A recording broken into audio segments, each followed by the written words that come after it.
Thank you so much, Ana Elena. So that concludes our program for today. And we're going to go into the Q&A session of the day. So we have some microphone stands on the aisles that will be turned on. If you have a question or a comment, can you please just come up to the microphone, ask your question to whichever panelist or speaker it pertains to, and then maybe that speaker can come up onto the stage to answer. How does that work? We've never done this before, so we'll try it this way and we'll see what works.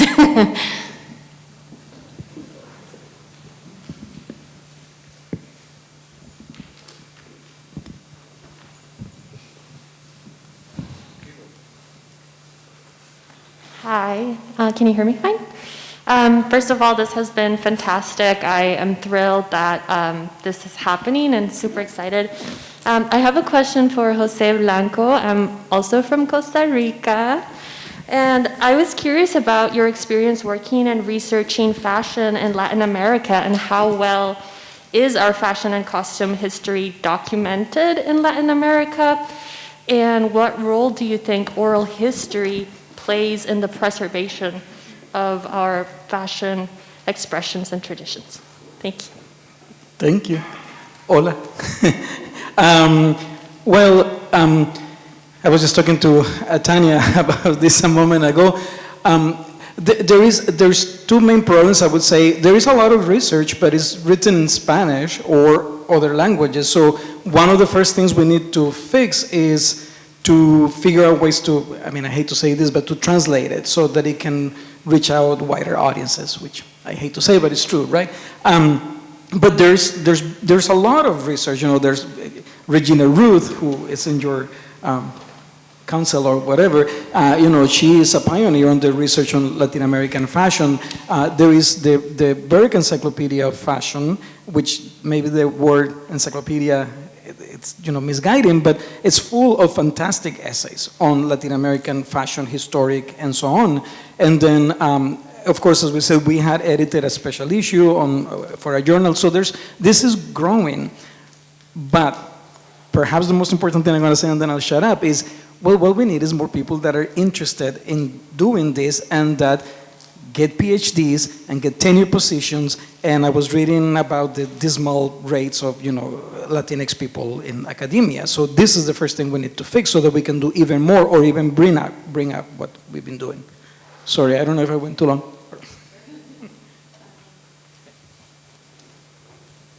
Hi. Well, first of all, thanks to MFIT and to all the speakers, because this has been like such a great symposium. All the research, all the different topics, this has been fantastic. So a huge congratulations. I think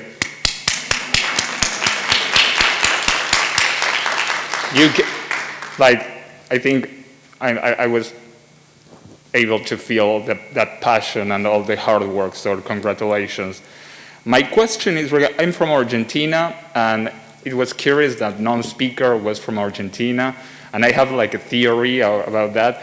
It's like, Argentina has been traditionally looking to Europe, and it's not like, and we are very far away, so it's like sometimes we are not connected with, we are more Euro-oriented than looking to Latin America. So my question is, do you think, well, this has been changing in Argentina for the last 20 or 30 years, like we are more connected to our roots. And what's the opinion of the different speakers regarding this phenomenon? Why, for example, Argentina, that is one of the largest countries in Latin America, is not present? I would like to know your observations.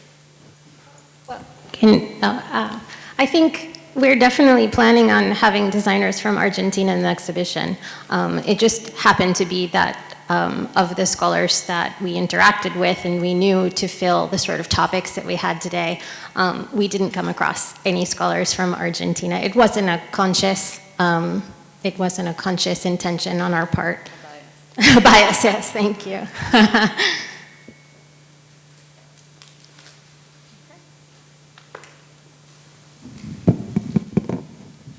Sorry, a little vertically challenged. Anyway, I'd like to begin also with millones de gracias. Thank you very much for this very edifying symposium. And I come to you not only as a proud 1994 FIT alumna, but also as a Cuban-born and Harlem-bred New York girl who now lives in Philly. But I'm here also to pose the question. I currently work in the retail sector, and I think that a lot of the very poignant pieces that were presented today brings up a question, and that is, how does the retail sector, how do we edify and enrich the lives of our customers by presenting them with opportunities about these new and very exquisite designers that are coming from our Latin American counterparts and countries? I think that we do, as a retail, in the retail world, we do a lot to talk about celebrating Latin American Month, and I am embarrassed to say that my particular retailer chose to do it with a piñata and quesadillas. Rather than edifying their staff and really their customers through either videos or literature to bring them up to speed with what is a very intellectual aspect of what our community brings to the table in the world of fashion. And so to Anna's point, and I don't know where Anna is, I do agree that, hi Anna, hola. I do agree that fashion obviously affords us the ability to express our individuality. And to Willie's point, that we obviously are sharing our differences. And to that end, I would actually coin the phrase desigualdad, just like our Desigual brand that comes from Spain. But that is to really bring out another point of view. And I think that that's our responsibility as people in the industry, whether in the design world, in the academic world, or in the retail sector, that we can actually present these opportunities to our clientele. Not just by these small symposiums, we need to bring this forth. So what would be your recommendations that I can bring back to tomorrow's rally to say, here's how we fail. This is not how we celebrate Latin American Month. This is what I need you guys to consider. And this is where we can bring this body of work and this better understanding of what the culture brings to our current scene, if you will. How do we do that better? Talking about retail, recently I was having a conversation with a person who has devoted her life to marketing. And she's working with a national huge retailer that has stores all over the country, but that has a store in, I think it's Jackson Heights, in New York City. And so they're hiring her and they're saying, we want to replicate this success story throughout the country. Can you go and do this campaign for us, but go see what's going on in this little store. Right. And so this marketing executive took an Uber there and spent a whole day. And what she discovered was that the store manager, this young Latinx woman, was very attentive to her community. And so she observed them, she saw what they like to wear. She built her store, which is a national brand, as kind of a community center where, for example, kids would go after school because all their parents were working. And she had all these Hispanic kids spending the afternoon there looking at the products and spending time there. Or she would write to the main office and say, you know what, my community really likes to match all their outfits. They like to buy full looks. And when you send me things for the mannequins, you don't send me full looks, and that is impacting sales. So if you do that, I'll sell more. And so when this executive went back to the MOs of this corporation, she said, you have to empower your, in this case, Latinx manager. She's doing the work. She is understanding her community. Right. That's why this store is so successful. That the success story is in this woman who understands the people around her who are part of her community. And so she's now working on a marketing campaign that, but I think part of retail, retail is understanding the product, is understanding the customer, but what we could do, we're in a fashion museum, so our point of view is celebrating the stories, is understanding, but we're not people whose jobs depend on selling fashion. But I think is this connection between the members of our community and the retailers and the brands, and understanding that, as we have heard 100 times or 1,000,000 times, the Latinx consumer likes fashion, spends a lot of money. We are a demographic that brands are sometimes tapping well and other times not so well. And I think this also needs to be communicated to retailers. And, we, again, are hearing all these stories about brick and mortar and how the stores, are they going to continue to exist? And so this woman was saying, like, brick and mortar in this community is not going away because it is filling a need. Right. And what you need to understand is the different needs of your different consumers. And what a great celebration of Latinidad in this case, saying we have this manager who really has made our store a place for the people. But I don't know how these can be communicated on a retail level. Sure. Maybe have more executives of color. I do think it really shifts many conversations because the more decision makers you have who understand some of these stories, the easier it is to affect change, I think. Thank you. Thank you very much. I also think there's an aspect of maybe online retail or websites that give you a platform or an opportunity where you can showcase work, but also educate and tell stories that you might not be able to tell in a physical retail space as easily. And that might be another avenue that I think online retail, web e-commerce sites might have an advantage on. And I mean, small potatoes, obviously, in terms of who I represent at that store.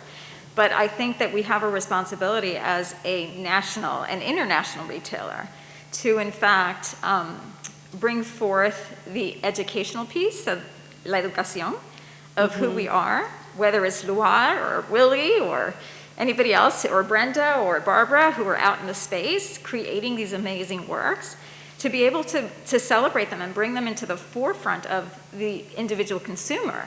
I think that we have that responsibility. And, insofar as you're right, I think that we can use that phenomenal, internet to do a little bit of the educational component. I think that we could also use our PA alerts as to open up your credit card today and get an extra $20. Instead of that, really promoting something that is edifying and beyond what the customer even expects. Yes. Anyway, thank you all. Thank you, great questions. Thank you.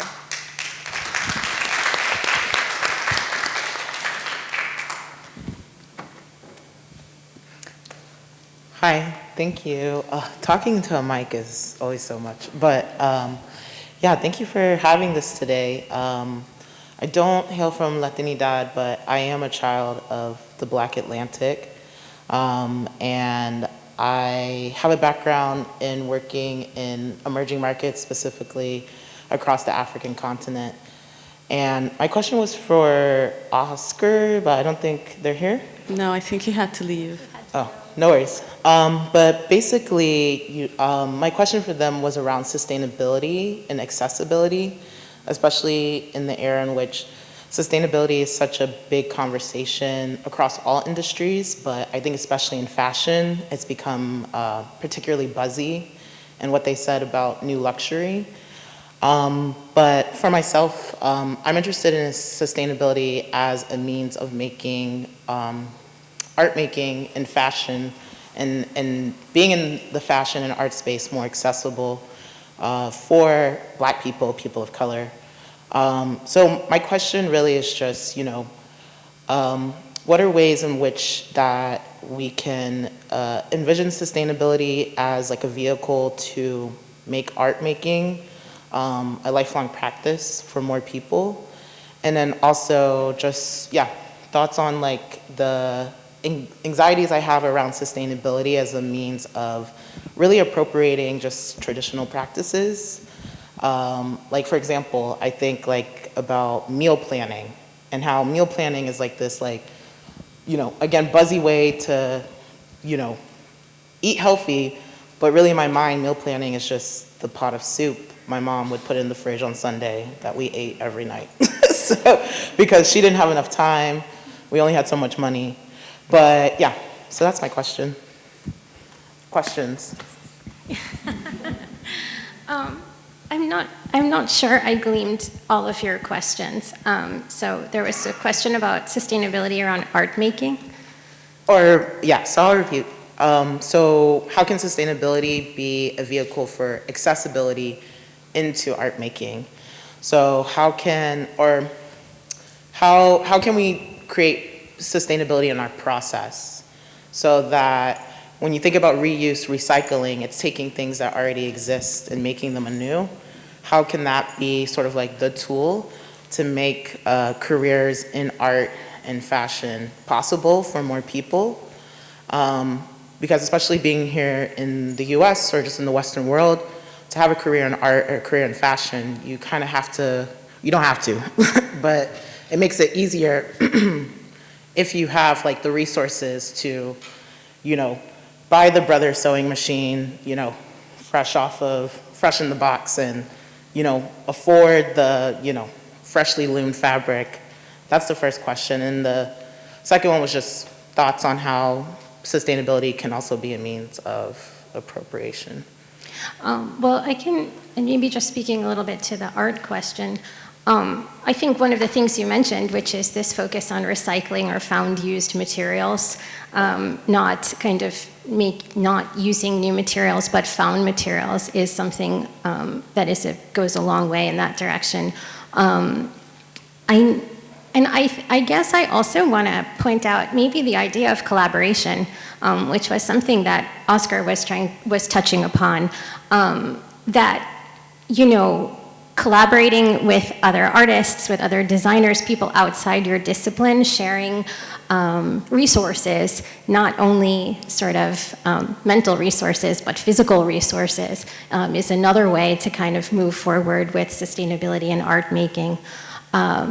You had mentioned something also about food or food prep, and I think that there's many kinds of connections, right, between, I mean, I'm also working on an exhibition about food and fashion with my colleague Elizabeth Way, and so there are so many crossovers between sustainability in food and sustainability in fashion. So, you know, people who have community gardens or community, let's say community gardens, growing your own materials is, you know, shortening your supply chains, which is going a long way towards sustainability, using local materials. If that answers your question. I'm not sure if I'm the best person to speak to that, but. Yeah, the meal planning was just an example, yeah. Thank you. We're moving because the mic was interacting badly with the speaker, so we're going to be here. Any other questions?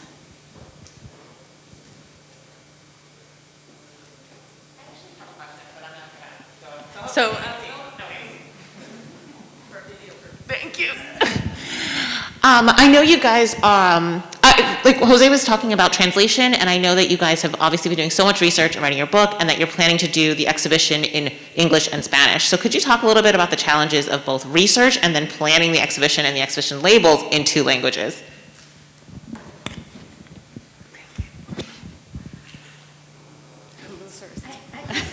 One challenge that comes to my mind right off the bat is just timelines, right? Exhibitions and books are produced, especially in our institution, on very tight timelines. And so once you're factoring in a whole other translation of labels, of texts, it just squeezes all those timelines and puts sometimes even a crunch on the the amount of research or, that you're able to do. So that's a challenge.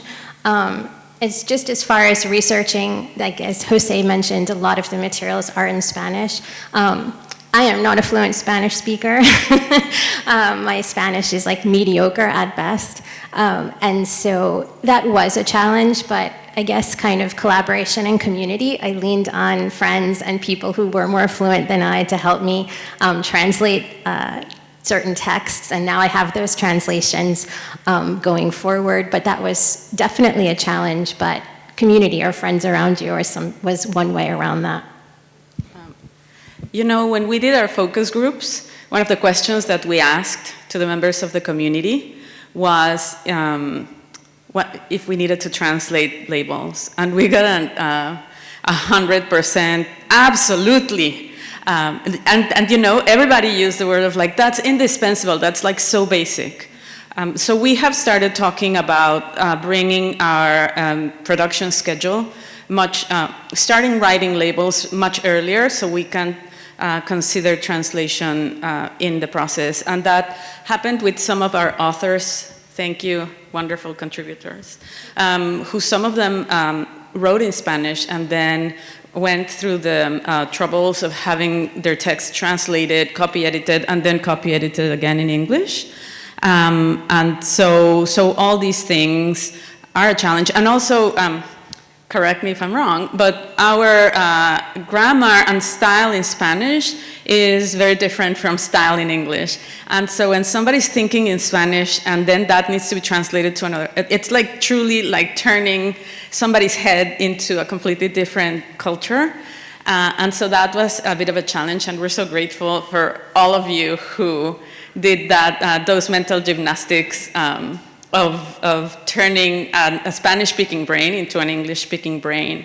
And part of the conversation that we had, for example, at the focus group was that, yeah, but Latin America doesn't only speak Spanish. So what happens with the other languages, right, Hanaira? And we also have to consider all the indigenous languages that are spoken in Latin America. And so, of course, as a museum, we can't do everything. We have to pick our battles, but these are considerations when you're addressing a region so large and so diverse.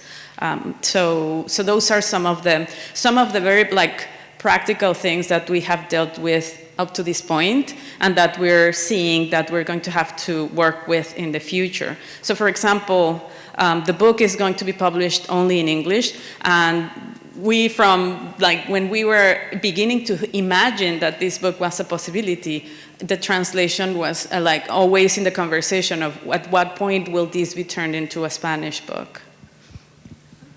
Liz, I was just going to add one thing. Also, that something that came out of the focus groups was the people who are saying the reasons why we should have translations or at least Spanish labels, I thought was interesting because they were also saying for language learners, for Spanish speakers who are learning English or English speakers who are learning Spanish, seeing those translations and the nuances there was like a way to also help them understand and in their language learning, which I thought for someone who's not fluent in Spanish was very interesting. Mm-hmm. And many of our focus group attendees said, my grandmother or my parents do not speak English. And so if they go with me to the exhibition, that builds a bridge between me and my family member. And so family was a big topic in our focus groups. They said that was a theme that we somehow needed to explore, and looking at the museum as a place of socializing and engaging with people that we love was also a topic. And so when we're thinking of our exhibition, in these terms, it's also our exhibition hopefully we'll try to make it a place of encounter, intergenerational, or a place where you can bring other people to spend some time with and learn about each other. Thank you.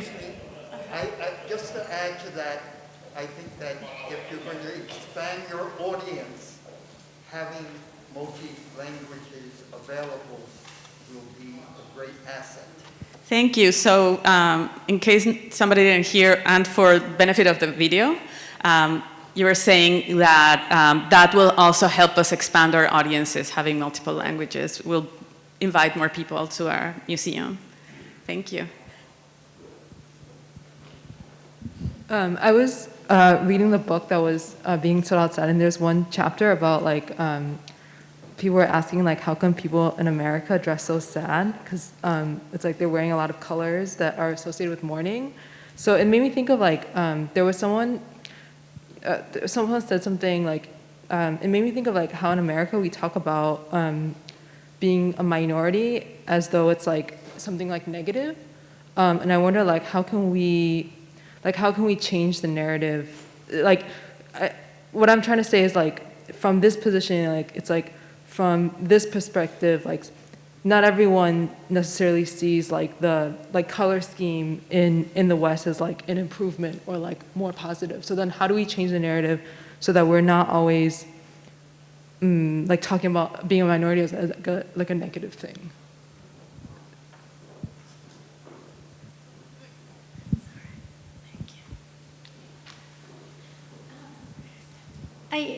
I guess maybe in the simplest terms, one of the ways that we're trying to change the narrative is through an exhibition like this that we're doing, where we can reach our core audience, new audiences, and sort of change these preconceived notions or ideas. That's the first thing that comes to mind when you ask me that question. I don't know. Yeah. Yes, I think we see this exhibition as a celebration of our contributions to the culture of fashion and to the creativity of all of these fashion designers. And we are focusing on fashion designers because, in a sense, that's the way that our museum collection is organized, right? It's a way of just categorizing what we have in our holdings. And so we thought that showing the work of fashion designers just helped and served our museum. And, Speaking of that, I wonder if you could talk a little bit about how you're deciding to acquire new pieces, how you're choosing particular fashion designers and particular looks, and how that choice feeds into your themes in the exhibition, which are very interesting, and as we saw with the advertisement, are perceived as being quite political, talking about sustainability and gender, etc.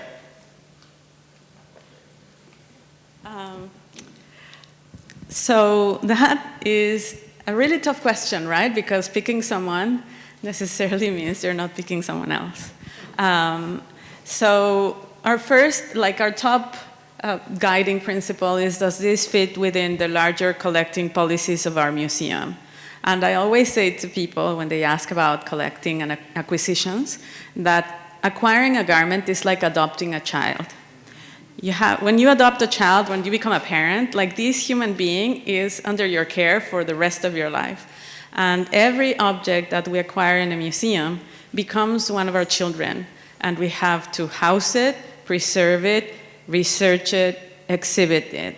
And so it has to be every single acquisition taken with the utmost consideration, because a lot of resources, human and all sorts of human, monetary, etc., are going to go into each and every one of the garments. And so we have all these themes, and we're looking at designers who are influential. It might be regionally, for example, that among countries they have influenced other designers. They are featured in press within the region or internationally.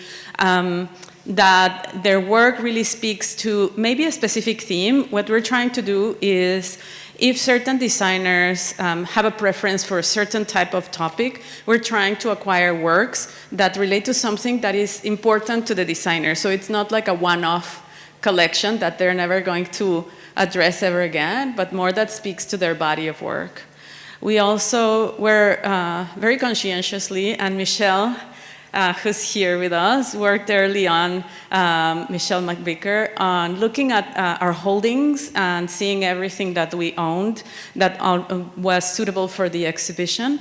And so we're trying not to duplicate as much as possible people who already are in the collection, so that we can have a larger number of designers from the region represented. And I guess just maybe to add to that, as Tanya mentioned, we're looking at designers that either have some sort of international or regional presence, but also who are doing really interesting work, who are doing something spectacular.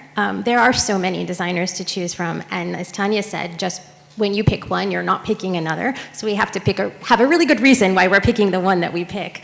And so, for example, the first thing that comes to mind to me is, in Chile, there is a label called the Munet sisters, and they're two twins who are doing, recycled materials. They're working with recycled materials, and a lot of designers are working with recycled materials, but they're really drawing on Chile's textile history, and they're using leftover fabrics from these textile mills, like from the heyday of Chile's textile production. And so that's really interesting. It's, not just their work in sustainability, but also tying in this social and cultural history that kind of sets the bar, gives them a leg up and say, this is something that we want to show.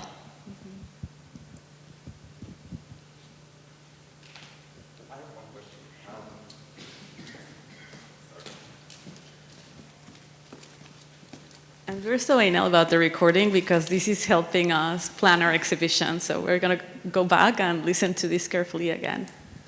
Thank you.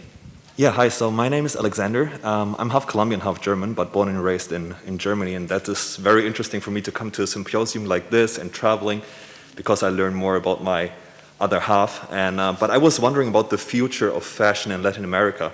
So I spent some time in Mexico, and I realized, okay, Mexico is getting on the fashion stage, and it's being recognized. I see it in magazines and designers from Mexico. But then I realized there are so many countries in Latin America, and as a designer, for example, now in Chile, how do you become successful in the future? Do you need to come to the States? Do you need to go to Mexico because there is more exposure? How does it work in the future? Is there a future for Latin America in the fashion world, or is it like for every country individually? So I'm reflecting a little bit on that, how fashion in Latin America can look like in the future. If there is one big platform in Latin America, because what I see as well, there is Fashion Week in Colombia, Fashion Week in Mexico, but is Fashion Week in Colombia being recognized in the world? Probably not. How does it work? So again, I think I mentioned this before, but if not, I'm going to say it again. I was recently at this colloquium in Cartagena, Colombia, where there were people from different countries in Latin America talking about fashion education specifically. So there were over 50 schools and scholars represented there discussing topics related to the Latin American region, including the United States. And there was this presentation from a person who advises really large corporations on the future and how to prepare. But this is like the index 500 companies in the region, and telling them, the world is going in this direction. And one of the things that he said that I thought was really relevant to this conversation today was that we're going from neoliberalism and globalization to localization. And that the way that we understand the world and the way that the commerce is moving is in hyper-localized. And so, in a sense, he was saying it's like social media, where we're becoming our little tribes. And so he was saying that is a real opportunity for Latin America, because there is this local impulse where large companies now are trying to, for example, source materials closer rather than farther. And this was in part brought to light by the pandemic, when many of the global ports were closed and there was this difficulty of moving either goods or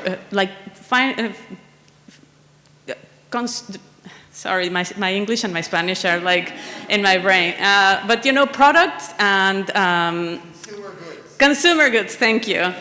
from one place to another, whether they were finished products or they were materials to manufacture these products.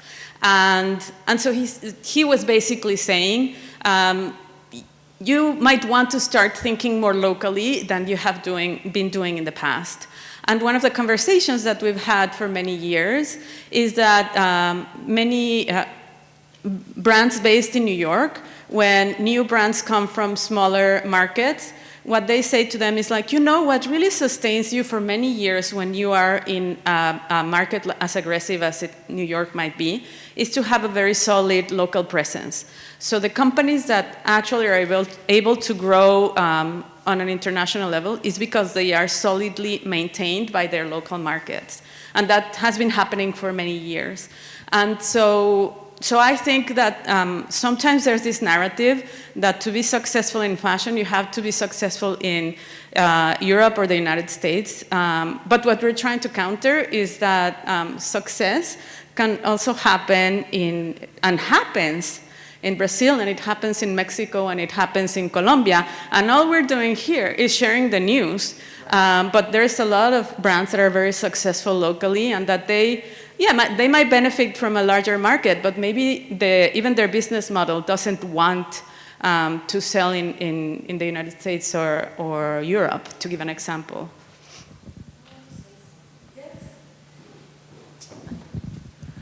And that's also related to your question. I'm kind of pretty amazed that we are not talking about how the world has changed. We're not living in the same world. We had a pandemic that passed upon us.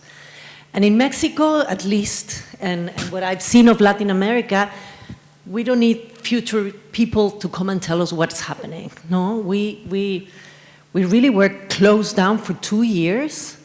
We understood that we were not receiving goods from outside and really turning back into the local. And understanding that we need to develop our own markets. For example, I think Fashion Week, at least in Mexico, is going under a big crisis. There's no use for a Fashion Week. So it's only good for social media and being seen in Instagram. They don't bring any business to it. So really trying to, what she was asking, how we make the difference is, I mean, you're all here, getting educated, listening to the other. I think what we learned during pandemic, and I think pandemic, though here they declare it was over, we're living in this trans-pandemic era. And I think retail, the way we educated, everything has to be transformed. I mean, we went through hell for 2 years. I mean, in my country, you cannot believe how many people died. We're still masked at all points. And I think so the world is completely changed. So we have to think retail in a different way. We saw how Mexican designers and Latin American designers didn't need any retail shops, no, to make business. For them, it was suddenly selling through Instagram and really finding all these new dynamics that really was surprising, at least in Mexico City, to see and understand that we could depend on each other, not really in things from outside other systems. So I think it's really interesting to analyze that, no? These localities, these hyper-localities that we went through for 2 years. And I think we have to depend on us, on Mexico, on the region, on our histories, on our memory, and on trying to build this. I think it sounds a bit idealistic, but it was what we went through for 2 years. And sometimes I think we have to reflect on that. We went through war, hell, for 2 years. It was really hard. And sometimes systems, at least in Mexico City, the way culture, fashion and consumer goods have been distributed really change all the dynamics. So I think it's interesting what we're going to see and suddenly understand that we don't actually really need Fashion Week in New York to be successful, no? So we have to think on other scales. And I think that would be the interesting thing. Also, I think we're going through this post-globalization. And we have to go back to the local to and local roots to understand internationality and cosmopolitanism in a different way. And I think that's very interesting, and I see it all through the region. No? I was in Colombia last week, and it was really surprising to understand that kind of impact. So I think that we need to reinvent ourselves and present how we want to be seen in the rest of the world on a local platform. Yes, exactly. Write different narratives about what Latin America is, or the many Latin Americas. So that's part of what we're doing here, right? We're presenting one narrative in an exhibition. We're presenting the different narratives of the different authors in the book. And really, when Melissa and I talk, it's like we only talk about this but one of the things that we say to each other is that we see this as the beginning, as something that will hopefully spark ideas, enthusiasm, research, initiatives from other people, and that other scholars and designers or curators will create projects that maybe, hopefully, will have been inspired in part by this exhibition. So we just see it as like one of the many initiatives that feed into other people's work. Right? Yep.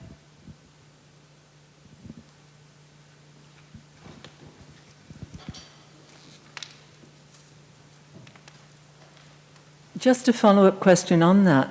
I was curious, therefore, in the exhibition, whether you're going to be able, or you're going to allow yourselves the opportunity to record the fashioning of people who are not designers.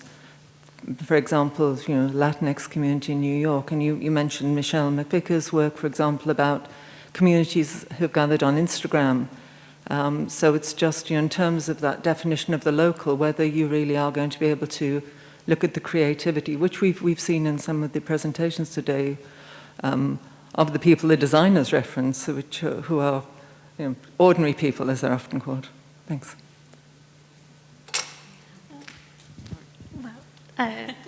I think if really the exhibition is looking at the work of fashion designers, and part of that is because the garments that we show have to be part of our permanent collection, and so what we acquire has to fall in line with our collecting practices, and we mostly collect designer work.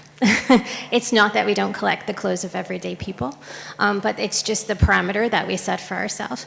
But as you mentioned, there are so many interesting stories and clothing that we can show. And so I don't know if we've completely sort of put the wall down there, but if we did, it would have to be through another, through media and so forth. But it wouldn't be garments that we would be showing. Yes, exactly. Again, going back to the focus group, there were a lot of conversations about these topics that are related to style, self-presentation, and fashion, but in a tangential way, not coming out of the industry. And so that's how we're going to incorporate all these ideas into the exhibition. Is still a work in progress.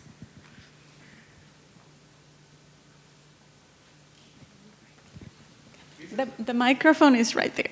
Oh. Thank you.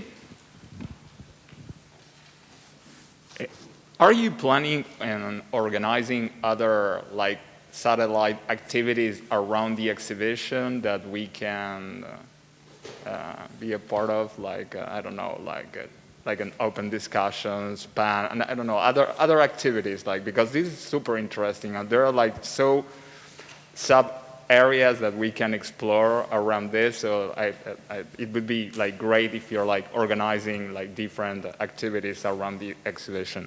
Thank you. Yes, because that's what I do for a living. That's my job. And so, absolutely. I mean, there I'm going to have to be no, we can't do another Latin American event because we have to be fair and show other aspects of fashion. But yes, most definitely. We're still a few months away. So this will open at the end of May of next year. So between now and May, we're going to be working on the curatorial process and putting together the exhibition for it to open. And our public programs normally run in the fall, so they would be really happening between August and November of 2023. But yes.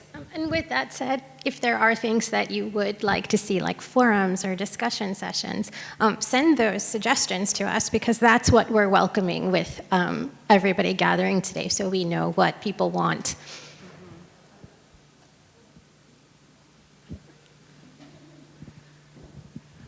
I had one more question for Willie Chavarria. I was wondering if you could talk a little bit more about your design process, because we have been talking today about how sometimes Latin cultures or our way of dressing could be like exoticized or perceived as too folkloric. So in your design process, how do you find that balance between like being true to showcasing like your pride and your culture and your origin without falling into those ideas that, oh, this is like exotic clothing? That's a good question.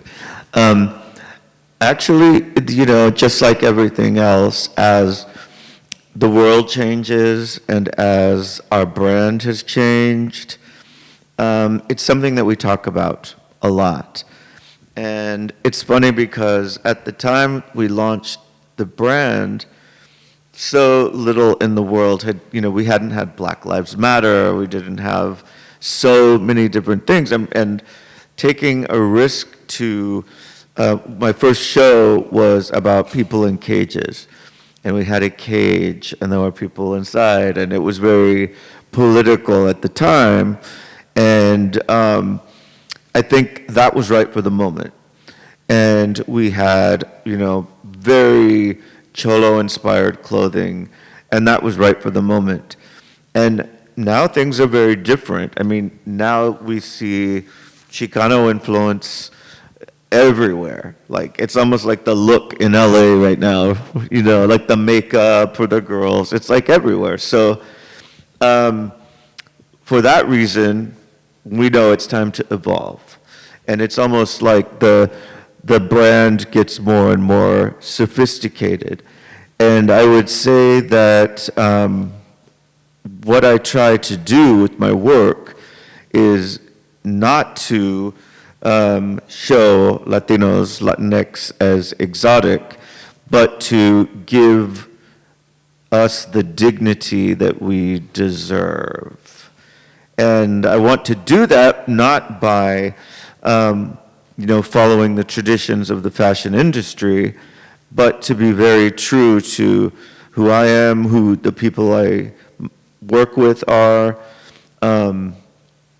And then, the fact that I'm now like a senior vice president at Calvin Klein, I'm sure has a lot to do with that, because I have not followed a specific path, and I have been able to relate to and bring in a different audience that, I have a very large Latinx customer base, and I think that I've tried to maintain that, even considering my price points, because generally we're not like a wealthy population.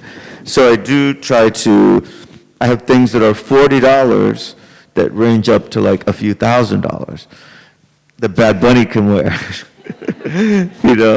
But I think that it's an evolving part of our design process, or my design process, to make sure that we are dignified and empowered without looking stereotypical or I don't know what the other word is, but you know what I mean. Does that answer the question? Cool. Thank you. Thank you. You have a question? Actually, Melissa, I just want to commend you, because you mentioned the matter of the focus group coming together and saying, one of the reasons that we want bilingual labels is that, A, it brings our communities together, our intergenerational communities together, but also that for early learners of the language, it helps them to better understand the connection. Yeah, we thought that was super interesting. And to Willie's point about, remaining dignified, One of the things that as a fully bilingual person I object to is the maceration of the language when it gets translated. And I give you the example of, there's a great PBS show right now called La Otra Mirada. That translates into the other look, you know, that look. They translated the show into the boarding school. That is not a good way to help early learners of the language understand the connection between, you know, the English and the Spanish translation. So please, please, please work on getting your best translators, your best editors, so that those folks who are wanting to connect with their intergenerational families and who are early learners of the English language really do learn correctly. Thank you. Yeah. Well, and we even said that there are certain expressions, either in English or Spanish, that really don't translate. So we might have to, almost make a note. This actually means blah, blah, blah, and this expression doesn't exist in one language or the other. But these are some, Liz was asking the question about our planning involving two languages, that we have to consider that there's going to be a lot of back and forth in translation and then in copy editing, which we already experienced in the book. And so we know you have to do it with love and care and time. And so yes, and anybody who's bilingual has seen either language chopped in the process, and so yeah, we're very cognizant of that. And so we're out of time. Today has been a delight for us. I hope it's been for you.